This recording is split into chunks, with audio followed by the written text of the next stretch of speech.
Jack Hebert never aimed for a lavish life. From a young age, he valued simplicity and felt at ease with the basics. Growing up in a modest middle-class family taught him to focus on necessities rather than indulge in excess. This upbringing shaped his priorities: contentment, order, and living within his means. As Jack went through life, he often compromised his values, especially for his wife, Jacqueline. She had more materialistic desires that clashed with Jack's simpler approach. Though he initially resisted, Jack frequently gave in to maintain peace. These compromises became a pattern in their marriage, leading to events that would later change Jack's life. He lived in a small unit, a 16 by 16 space that met his basic needs. A beige rug nearly covered the room, stopping short of the kitchen where a decorative linoleum extended into the bathroom. Though cramped, it was enough for Jack, who had long since let go of wanting more. Jack didn't need the 3-bedroom, 2-bath, $200,000 house Jacqueline insisted on. He'd resisted at first. It was just the two of them and their 16-year-old daughter, Deidre, who was set to move out in 2 years for college. But Jack eventually gave in and put down $52,500 as a 25% deposit. 2 years after Deidre left, Jacqueline announced, "We're estranged. It's not you. It's me. This will help us reconnect," as she took a 32-year-old lover. Jack was baffled by her reasoning, but for once he didn't cave in. "You'll be left with nothing," she yelled. Her usually beautiful face twisted in anger as he told her he was moving out. "Fine. At least I won't be stuck with a wrinkled old cheater," he replied, finishing his packing. Miller's Electronics had sold him the surveillance equipment, and it wasn't hard to hide in the big house since Jacqueline wasn't big on housekeeping or noticing details. Jack discovered her lover was a teacher at Baylor Lake High School. Brian taught English, and Jacqueline was the librarian. They planned to have their affair with Brian returning to his wife and Jacqueline to Jack. But Jack wasn't careless. He'd become the chief accountant at St. Elizabeth's Utilities because of his precision, as arranged. Brian and Jacqueline went to Sweet Peas for fried catfish, where they unexpectedly ran into Brian's parents. Nervously, Brian introduced Jacqueline as a coworker. "So, where's Michelle?" his mother asked sharply. "She's at home with the kids," Brian stammered. "Yeah, she told us you had some kind of meeting at school today," his father said, unimpressed. Yeah, but we had a break and decided to grab dinner," Brian replied awkwardly. "Uh-huh," his parents responded, clearly skeptical. After an awkward meal, the couple headed to Foxtrot's lounge to dance. Jacqueline loved dancing, unlike Jack, who was clumsy on the floor. While there, they saw Jacqueline's mother and stepfather. "Your husband paid Roger a couple $100 to bring me here for dancing and drinks," her mother laughed, then glanced at Brian. "But what are you doing here?" she asked. "Well, Jack doesn't really like to dance," Jack mumbled. "Come on, Monique. They're playing our song," Roger interrupted. "It's not our song, you old fool," Monique chuckled, letting him pull her back to the dance floor. Jacqueline was determined to keep her affair going, if only to prove to Jack that he couldn't ruin her night. Brian didn't mind. Dinner and dancing were just steps toward his goal. "Nice house, Brian," he said, impressed, as they arrived at South Shore Baylor Lake. "Thanks," Jacqueline replied, as they walked in. "Hi, Brian," said Michelle, sitting on the couch. What are you doing here?" Brian nearly yelled. "I thought I'd show your wife and daughters where you'll be living," Jack Habert said, entering with a box. "I'm just picking up a few more things," Jacqueline said, trying to defuse the situation. "I already told you," Michelle whispered angrily. "After Stacy, I was done." She stood, slapped Brian, and stormed out. Jack smiled and said, "Looks like you all have plenty to discuss." He added, "By the way, you owe Danny $12 for babysitting," pointing to the neighbor playing in the pool with the girls, then left. Jacqueline was desperate not to lose the house, the $177,000 in furniture, or her new Mercedes, which still had 3 years of payments. She begged Jack for forgiveness, knowing she couldn't manage on her salary alone. She nearly fainted when her lawyer told her she'd be responsible for half of Deer's college costs. When Jack asked her mother, Monique, if she could move in, Monique laughed awkwardly. "Honey, it's a 2-bedroom apartment." Roger added. Monique sighed. "Your father would be so disappointed." He once called Jack a snake in the grass, but he couldn't have been more wrong. Meanwhile, Jacqueline's oldest son, JJ, called Jack, "Dad, Mom wants to stay here. If you have a room, let her stay." Jack said, "I just don't want trouble." JJ admitted, "Son, she raised you. If you have the space, give it to her." Jack replied, "Love you, Dad." Michelle Melanson stayed true to her word. She never forgave Brian for his attempted affair. Unable to live on half his salary, Brian moved back in with his parents. At least this arrangement allowed his parents to spend more time with their granddaughters, Amelia and Amanda. When Michelle gave birth to Barry Melanson, named after her father, they got to see him often too. "Barry, I thought we were naming him after me," Brian complained. "We were," Michelle snapped. "But you made sure there's no we anymore." Jack initially saw his apartment as temporary, but soon realized he enjoyed the simpler lifestyle. No more mowing the lawn, raking leaves, or maintaining the pool. He didn't miss painting, replacing carpet, or cleaning out the garage. His closet neatly stored his suits, shirts, ties, shoes, and jackets, while a small set of drawers fit his jeans, socks, and shirts perfectly. Jack's furniture was minimal: a favorite chair, 2 bookshelves, a small table, 2 dining chairs, and a bed. He didn't own a TV, but figured he could watch shows on his computer if needed. When he wanted to watch the Saints, he'd head to Red SP Sports Bar, which had a 61-inch TV, cold beer, and great wings. He also learned to cook, something Jacqueline used to complain about, but with the alternative of endless frozen dinners, Jack improved his cooking skills. One evening while driving home with a new recipe for baked chicken in mind, Jack noticed a colorful building he passed daily. For some reason, this time he looked inside and saw couples dancing at Kay's dance school. As he watched through the window, a honking car jolted him back to reality. He pulled into the parking lot and continued watching as a smiling young woman demonstrated dance moves to the class. Though Jack couldn't hear the music, watching the dancers filled his mind with a melody. As the class ended, some couples chatted while others left. Jack made his decision and stepped out of his car. "Hi, can I help you?" the young instructor asked with a smile, stepping away from an older couple. "Yes, I'm not part of a couple, but you teach solo dancers too, right?" Jack stammered, unsure why he was even there. KY smiled warmly, taking his nervous hands. "It's your lucky day," she said confidently. "Okay," Jack replied, still not feeling particularly lucky. "Let's see what we can do," KY said, leading him to the counter. Jack signed up for her 12-week program and scheduled his first class for Wednesday at 6 o'clock. "I'll introduce you to your dance partner," she said, handing him his receipt. "Well, maybe it is my lucky day," Jack smiled. That night while preparing dinner, Jack couldn't stop humming the music he imagined as he watched the dancers. He thought back to how he'd met Jacqueline Adams at Cabrini High School. Her family had just moved from Stepping Stone, Louisiana, for her father's job at the bag and mattress factory. Jacqueline was attractive, but didn't stand out much among the other girls at Cabrini. Jack didn't stand out either. He wasn't handsome, rich, athletic, or artistic. He couldn't even dance, but he was smart. After being mostly overlooked at Cabrini, Jacqueline was thrilled when Jack quietly asked her to dinner at the Shade Garden. Her father had dismissed Jack as a snake in the grass, but that only made her like him more. As the fall ball approached, Jacqueline eagerly awaited Jack's invitation. When he didn't ask, she finally confronted him. "I can't dance," he confessed. It was Wednesday, and Jack wore his burgundy shoes, a brown suit, a light blue shirt, and a matching tie. The shoes were his most comfortable. "I thought it was Wednesday," Jill, an HR assistant, commented as Jack walked by. "It is," Jack replied. "But Wednesday is dark blue day," she teased, noting his usual attire. "Not anymore," Jack smiled. "I'm changing things up." Jack's unusual suit stirred conversation in the office, and leaving 20 minutes early caused even more of a stir. He headed to Tommy's Po' Boy, next to the dance school, and almost ordered his usual ham and cheese.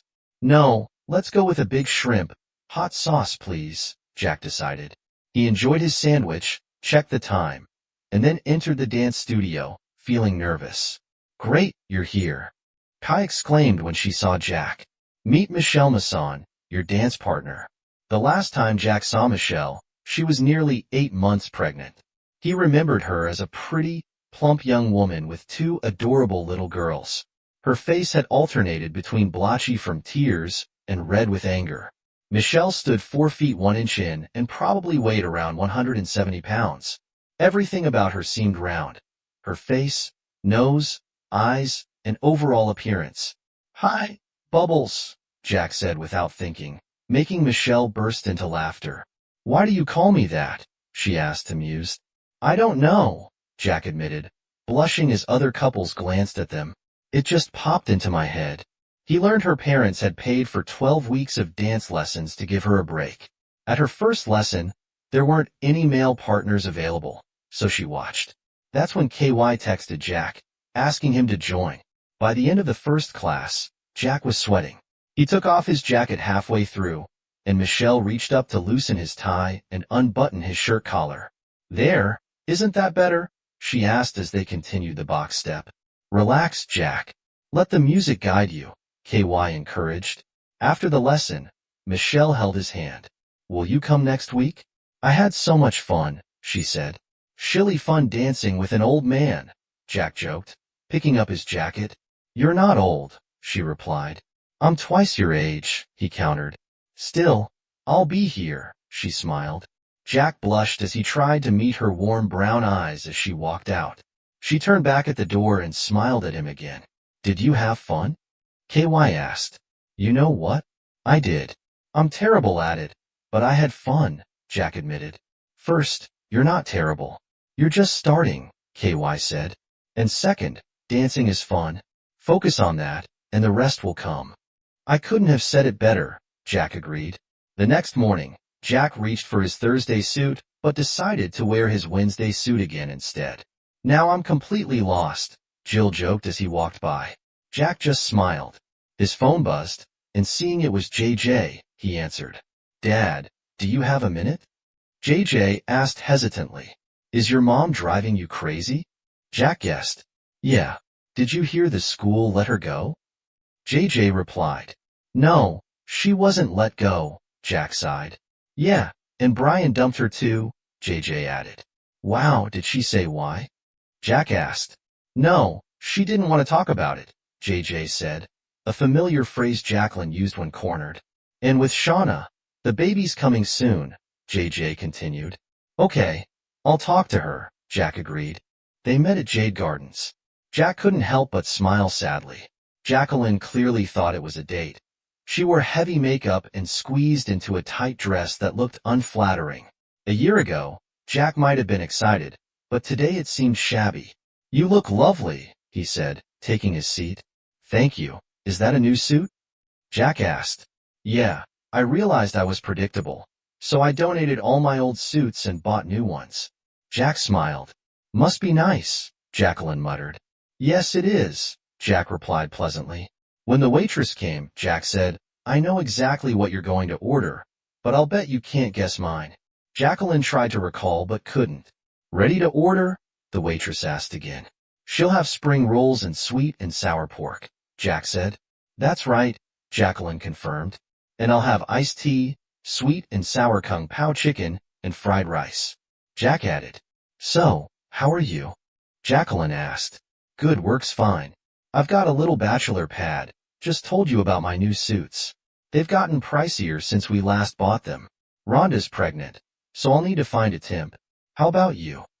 The waitress poured Jack's sweet tea as he listened to Jacqueline complain about losing her job, struggling to live with JJ and Shauna, and how Deirdre still resented her. Penelope and Percy were at least kind, but neither had room for her. "Then get your own place, you're an adult," Jack said, as their food arrived. "With what my looks," Jack snapped. "I told you, I lost my job." "Well, if your looks won't help, try using your charming personality," Jack said. "Screw you, Jack," she retorted. "Just eat," Jack replied.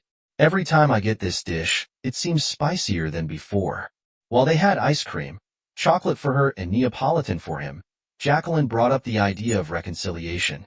"Not just no, but hell no," Jack said, smiling. "Why not?" she nearly shouted. "So I can wait for you to tell me again that we've drifted apart, that it's not about me. It's about you needing fun, just fun, right? Will that make us stronger as a couple? Jack asked, eating his ice cream. Jacqueline considered throwing her ice cream at him but held back.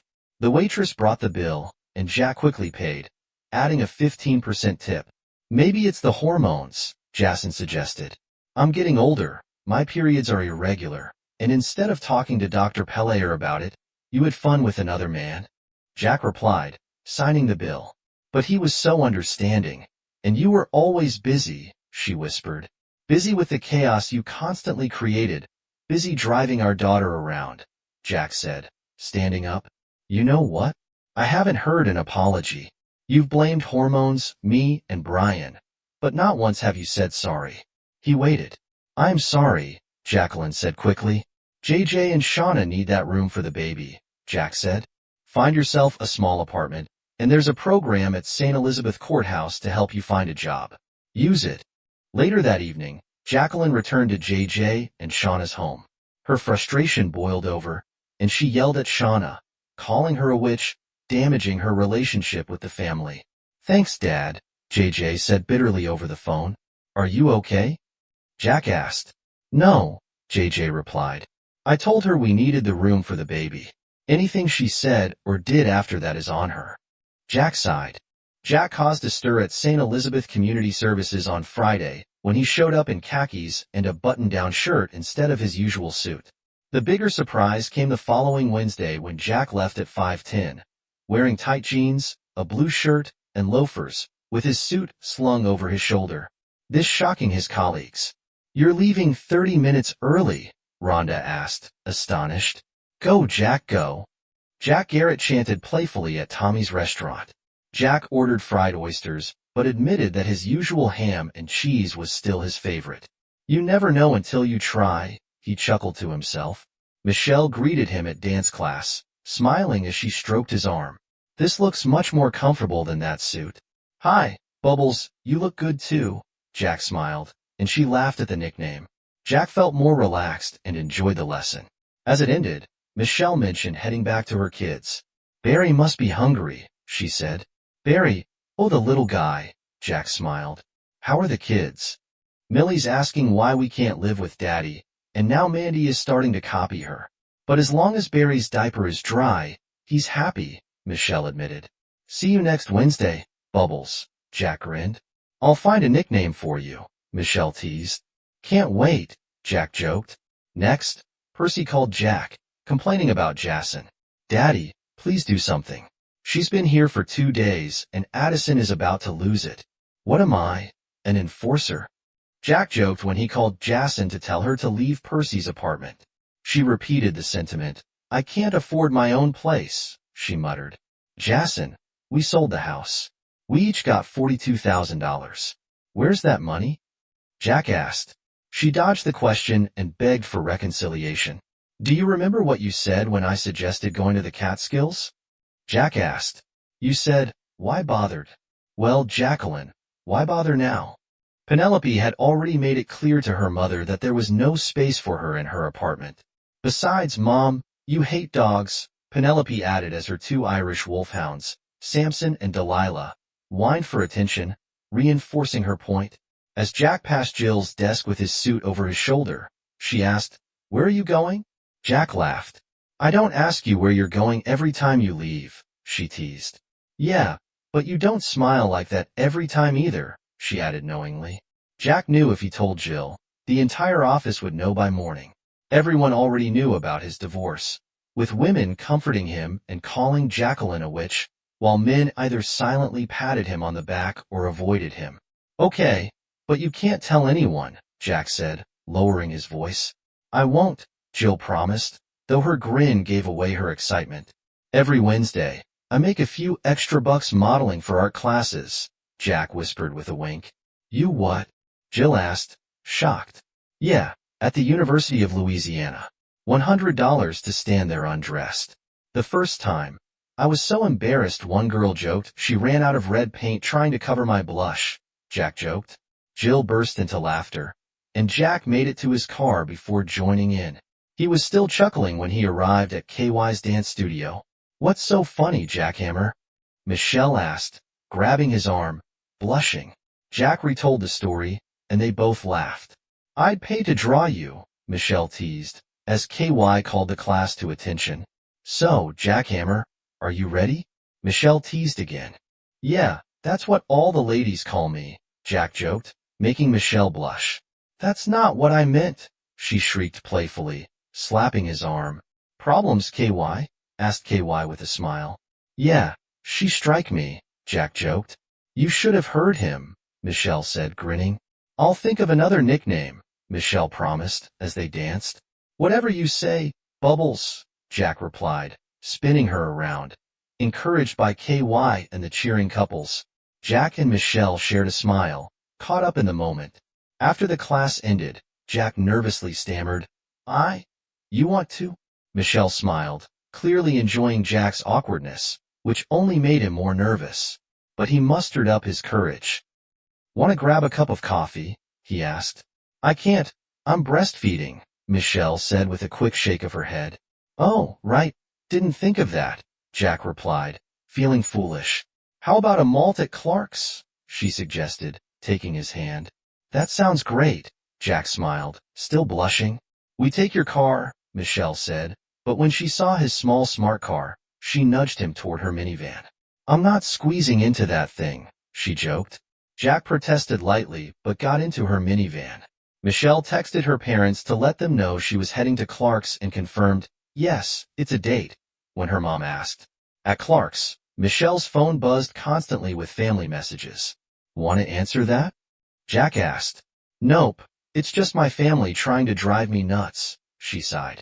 Michelle ordered a chocolate malt while Jack got a vanilla cone. They sat in the diner, enjoying the relaxed vibe. "So, Jack Rabbit, why'd you start dancing?" Michelle asked. "Jack Rabbit, huh?" Jack grinned. "Yeah, my girlfriends call you that," she teased, then rolled her eyes. "Never mind," she laughed, as her phone buzzed again. "And stop staring at the girls in shorts," she teased. "I was thinking how good you look in them," Jack replied, before realizing what he'd said. Before Michelle could respond, her brother, Officer Richard Vine, pulled up in a cruiser. "Having trouble with your phone?" Richard asked, smirking. "No, just ignoring it, and you, Michelle," shot back Jack. "Hi, I'm Jack," began Jack, but Richard interrupted. "Jonathan R. Calaber, Sr.? I checked your car tags." "Really? Can't I get a malt without you spying on me?" Michelle groaned. Richard playfully pinched her nose and said, "Not after Brian." He gave Jack a nod and added, "I've let everyone know Jack's okay," before heading back to his cruiser. "I hate you, Michelle," yelled after him. "Love you too. Bring him over on Sunday," Richard called, laughing as he drove off. Jack chuckled at the scene. "Sorry about all that, Michelle," he said, shaking her head. "What a weird first date, huh?" "Honestly, I think it's great," Jack said, making her smile. "And now I know what to call you, Archibald," Michelle teased. "Oh no, please don't," Jack blushed. "It's perfect," she laughed, despite her phone buzzing a few more times. Michelle ignored it as they finished their ice cream. When they arrived back at Kai's dance school, next to Jack's smart car, they continued chatting quietly, enjoying each other's company. Sensing Jack's growing nervousness, Michelle finally asked, "Archie, are you trying to kiss me?" "Yes," he admitted shyly. She pulled him closer and kissed him. "Give me your number," she said with a smile. "You're coming over for Sunday dinner, no excuses." 31 messages, she muttered, glancing at her phone. "Really, Jack?" asked Jack, surprised. After another kiss, Jack waved goodbye and drove off, leaving Michelle to deal with the flood of messages. The next morning at work, Whitney at the front desk blushed as Jack walked by. Other women in the office blushed, avoided his gaze, or giggled while Garrett gave him a thumbs up.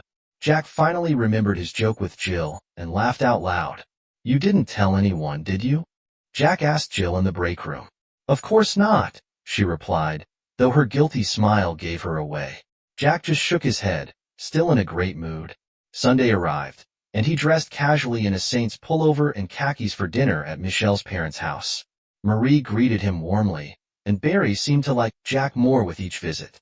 "Mr. AI, are we going swimming at your house again?" asked Millie, tugging at his hand. I don't live there anymore, Jack explained gently, but then remembered his apartment had a pool. But my apartment has a pool. Can we swim there?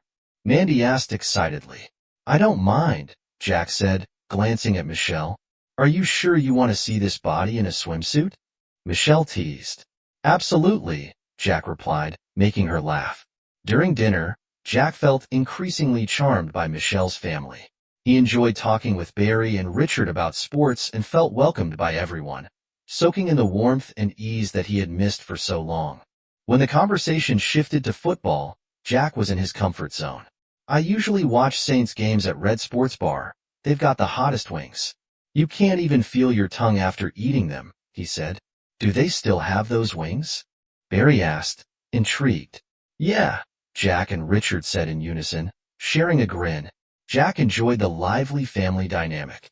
No one seemed to mind the age gap between him and Michelle, and he felt increasingly comfortable with her family. Dinner was a classic Southern meal: rice, gravy, stewed steak, and biscuits. Jack and Barry both reached for the last biscuit at the same time, leading to playful banter. He's our guest. Give him the biscuit, Marie ordered, tapping Barry's hand with a spoon. But I need it, Barry joked, patting his belly. I might waste away. Go ahead, take it, Jack laughed. No, you need it more, Barry smiled, sliding the biscuit to Jack. After dinner, Jack said goodbye to Michelle's family, with Millie and Mandy enthusiastically waving goodbye. Jack promised he'd see them soon. Do I have to wait that long? Michelle asked, smiling warmly. We could go to side by side, and then foxtrots. We've practiced enough, haven't we? Jack suggested with a grin. Side by side. Marie teased, raising her eyebrows. Why don't you take me there? Marie nudged Barry playfully. Because I'm cheap, Barry laughed and added, we're taking the van. Yeah, I'm not getting in that tiny thing you call a car. Michelle teased, wrinkling her nose at Jack's smart car. What are you talking about? It's a Mercedes-Benz, Jack joked. It's not a Mercedes, Michelle smirked. Yes, it is, made by Mercedes, Jack grinned. They hugged and kissed, taking their time, despite the amused glances from her family. Jack promised to pick her up at 6:30, leaving them both excited for what was next.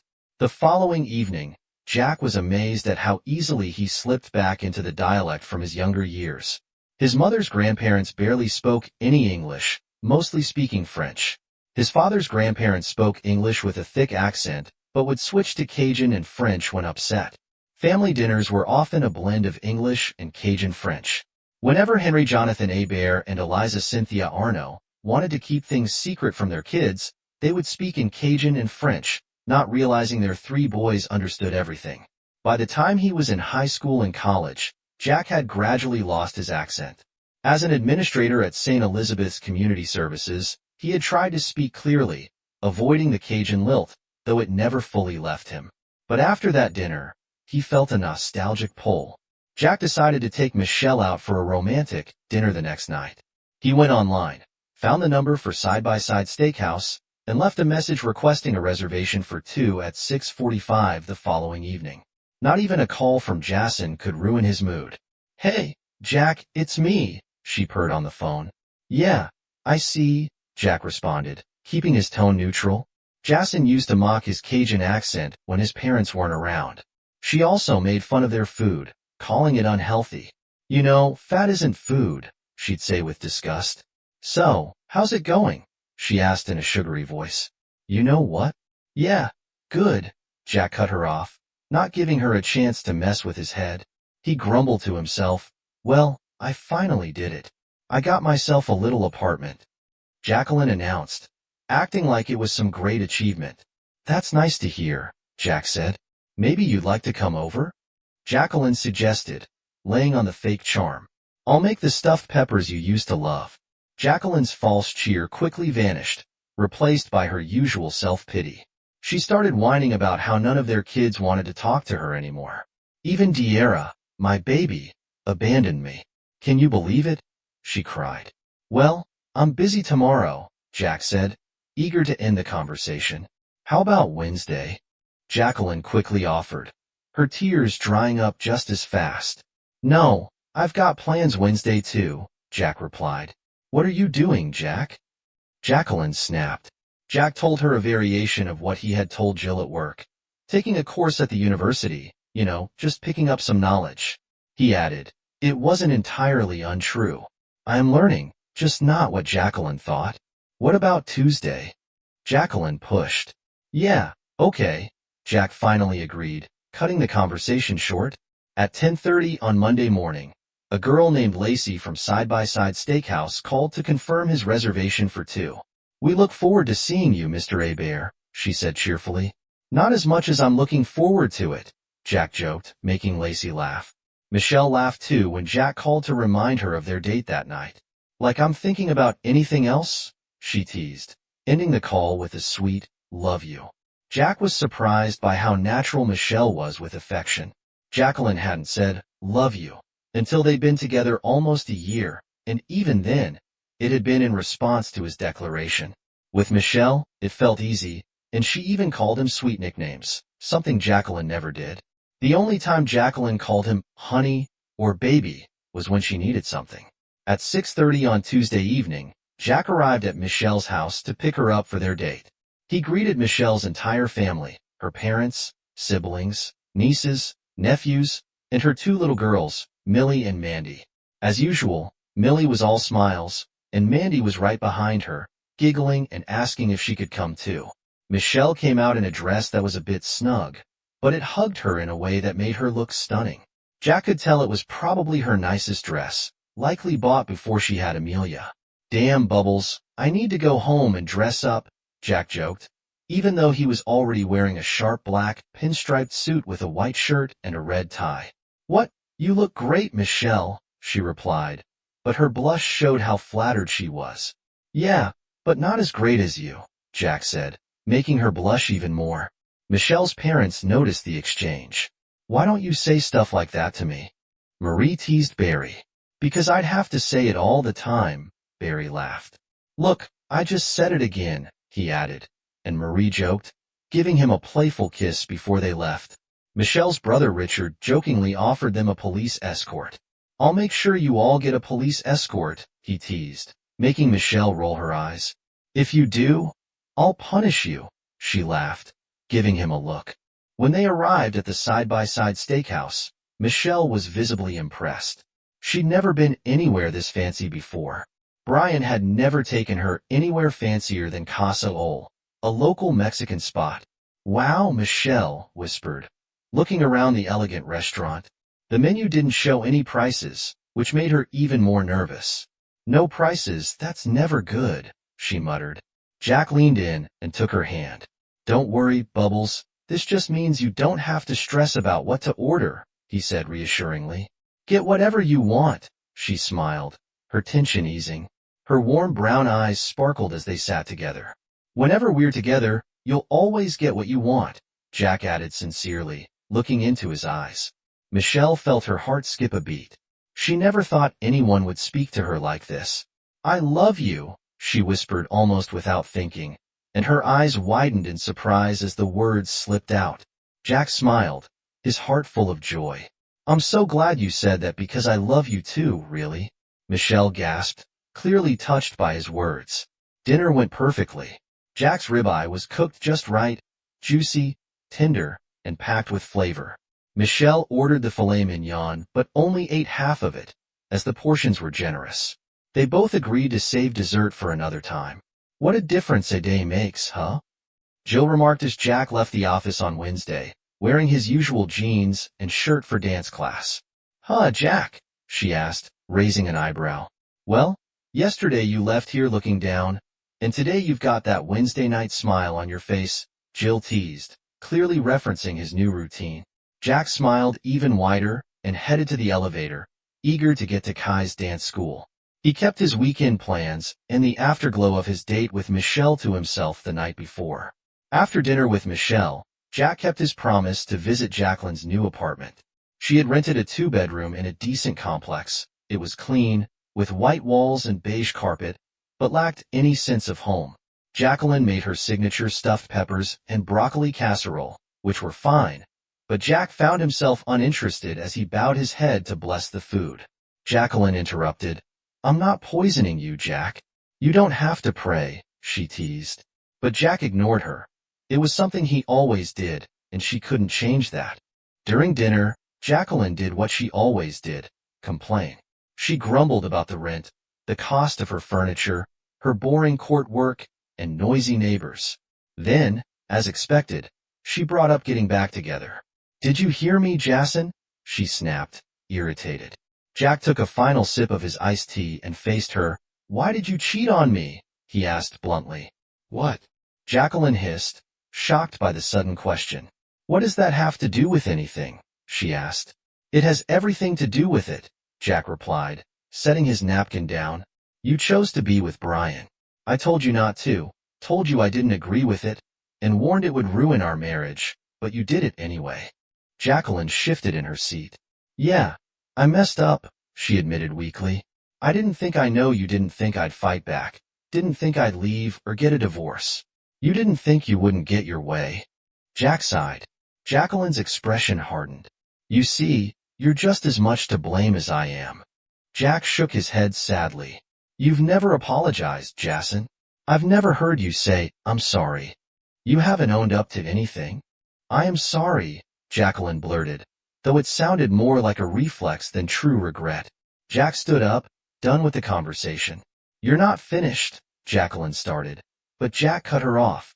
Oh, I'm done, he said firmly, heading for the door. Don't call me again. We're done. After leaving Jacqueline's apartment, Jack stopped by Clark's for a chili cheeseburger and vanilla malt.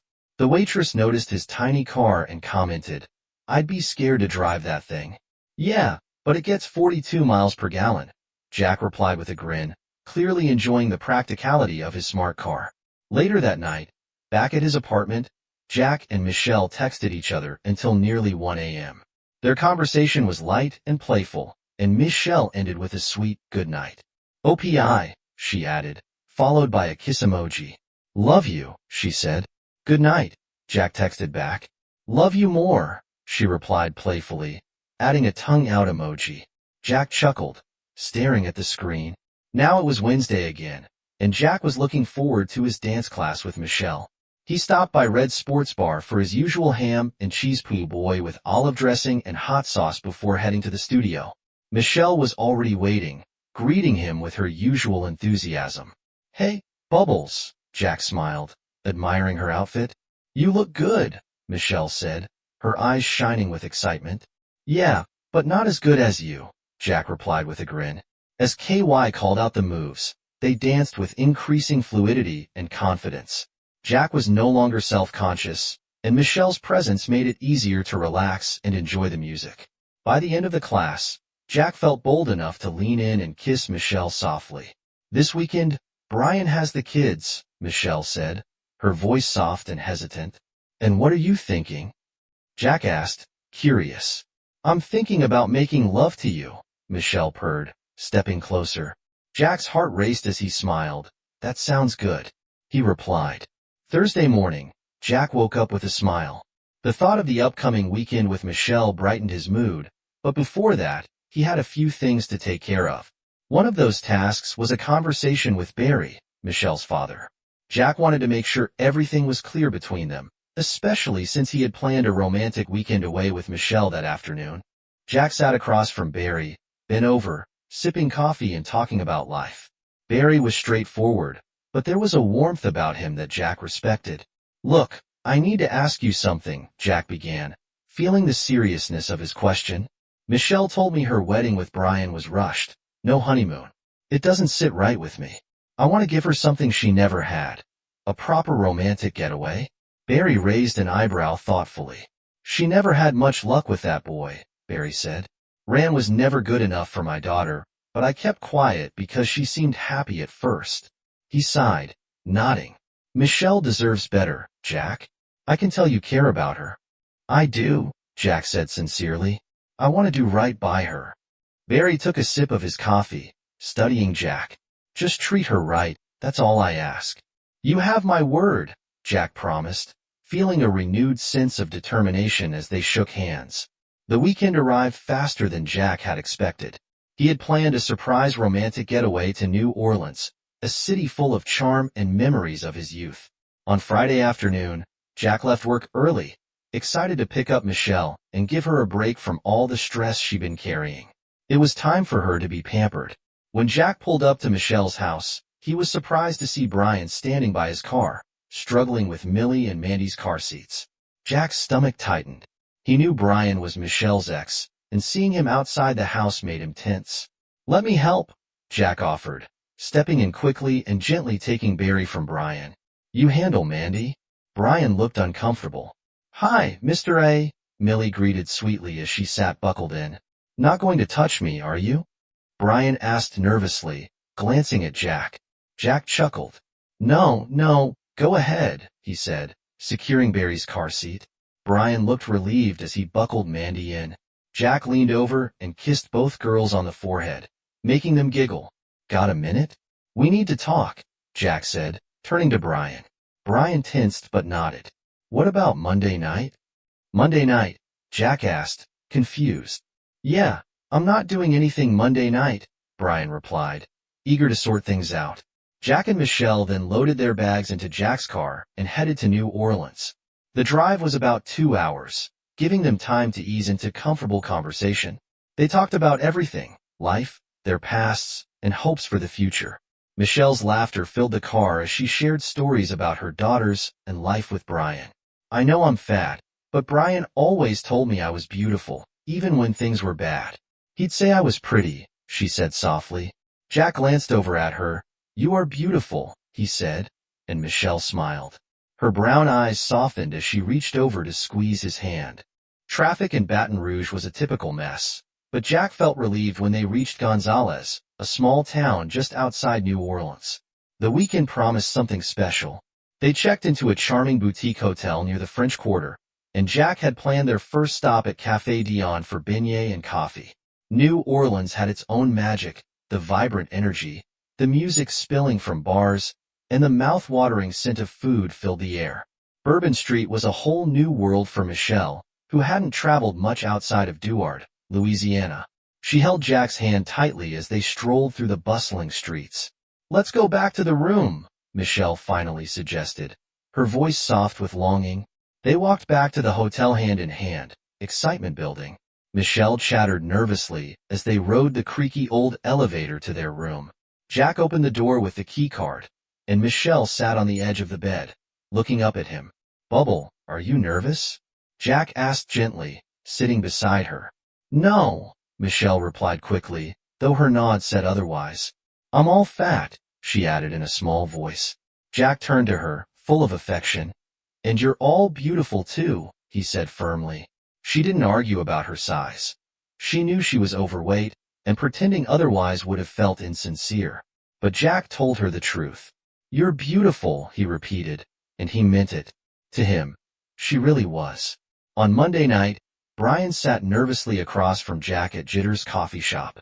Jack ordered his usual coffee with evaporated milk and watched Brian fidget. "Hey, Brian, how's it going?" Jack asked as he sat down opposite him. Good. I'm fine. How are you?" Brian stammered. "Yeah, I'm good. Got black bean soup simmering at home," Jack replied, taking a sip of his coffee. Brian looked confused. "So, what do you want to talk about?" he asked, trying to get to the point. Jack leaned forward, his gaze steady. "Why does my wife want to cheat on me?" he asked bluntly, catching Brian off guard. "Huh." Brian's eyes widened. He had run through different scenarios in his head, but Jack's directness caught him by surprise. Jack sipped his coffee and set the cup aside. "I gave her everything she wanted. The house, the car. She had a great Lincoln, but she had to have that Mercedes-Benz. I gave her everything," Brian said, his frustration clear. Brian shifted uncomfortably. "She's getting older, finally," he replied. "Deidre's off at college, and Jacqueline feels unwanted." Jack listened, nodding slowly. "So, all it takes is a little attention from someone younger?" he asked, still in disbelief. "Sometimes, yeah. From you, it's just noise, but from someone else it feels different," Brian admitted. Jack drained his coffee, feeling hollow but gaining some understanding. "Michelle always had a crush on you. All it took was telling her she was cute," Jack muttered. Brian shrugged. She's always been easy to flatter. Jack's jaw tightened. He forced a thin smile, said goodnight, and left.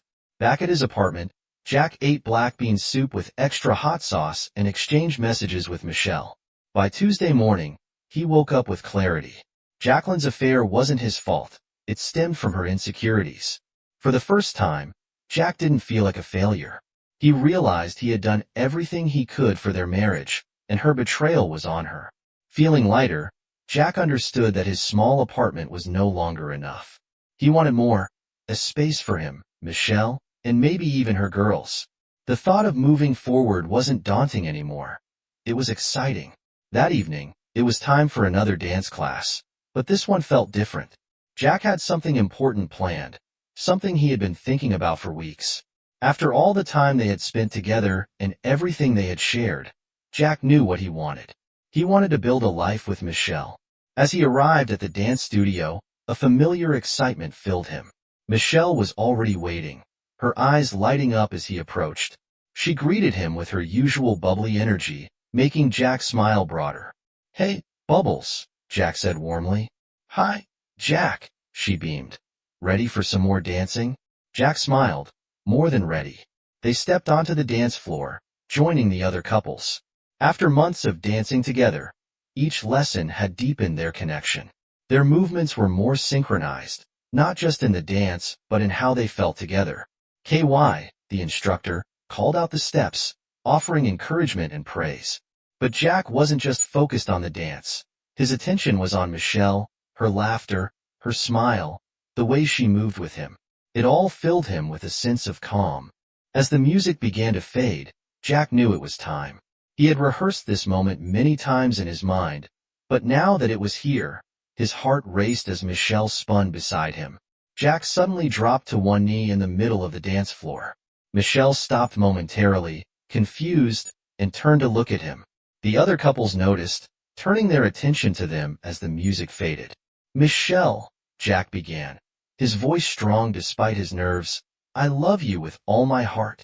He reached into his pocket and pulled out a small velvet box, revealing a stunning yellow gold ring with a 1-carat diamond surrounded by 4 smaller diamonds. "Will you marry me?" Michelle's eyes widened as she looked at the ring, then back at Jack. For a second, the whole studio was silent. Then suddenly she let out a joyful scream and tackled Jack to the floor, throwing her arms around him and kissing him excitedly. "Oh, Archie!" she exclaimed between kisses, laughing with joy. The other couples erupted into applause and laughter as Michelle nearly knocked Jack over in her enthusiasm. KY, watching from the sidelines, joined in the laughter. "That's a yes, I take it," KY called out, amused. Michelle finally got off Jack, her face flushed with excitement and a little embarrassment. She grabbed the ring and held it up, marveling at the diamonds sparkling in the studio's soft light. "Yes, yes, I'll marry you," she shouted, filled with happiness. Jack grinned as he stood up, dusting off his pants. They embraced again, and Michelle kissed him once more before gazing at the ring on her finger with awe. The days following the proposal were a whirlwind of excitement. Jack called his son, JJ, to share the news. "Really, Dad?" JJ teased over the phone. "My stepmom's younger than me now." Jack chuckled at his son's playful tone. "Yeah, I guess she is." Not far behind was his daughter Dearie, who joined in the teasing. "Looks like I'm not the baby of the family anymore," she joked, pretending to be upset. But Michelle's eldest daughter, Millie, was quick to reassure Deara that being a big sister was actually pretty great. "It's awesome you get to stay up 15 more minutes than the little ones." The family gathered at Jack's new house for a celebratory dinner, and the topic of Jack's nickname, Mr. AI, came up. Percy, Jack's younger brother, turned to his father, confused. "Why do they call you that?" he asked. Jack explained with a laugh. "It started when I first met Michelle. I called her Bubbles, and I guess the girls thought it was funny, so they made something up for me." "Bubbles?" Elisa, Percy's wife, asked, trying not to laugh. "I don't know," Jack shrugged. "She's just so full of energy, and it sort of came out." Michelle, smiling, reached over to hold Jack's hand and added, "And I found out his middle name is Archibald." So naturally, they started calling him Mr. API. Penelope chimed in, knowingly. And he's a big Saints fan. Archie Manning, of course. As Millie and Mandy took their new siblings outside to show them where the pool would be dug, De'Ara lingered next to her father, leaning in to speak quietly. Daddy, I might have let it slip to Mom that you and Michelle are getting married next Saturday, she admitted sheepishly. Jack sighed but smiled. Sweetie, it's okay. I wasn't keeping it a secret from her. De'Ara nodded, looking relieved. She's a little upset, though, she added cautiously. Jack shrugged, unsurprised. That's her problem, he said calmly. She made her choices. As he watched his family spread out across the yard, laughing and playing with the kids, Jack couldn't help but feel grateful. Everything had come together in ways he hadn't expected. Standing there, holding Michelle's hand, he knew this was the start of a new chapter, one full of love, happiness, and peace.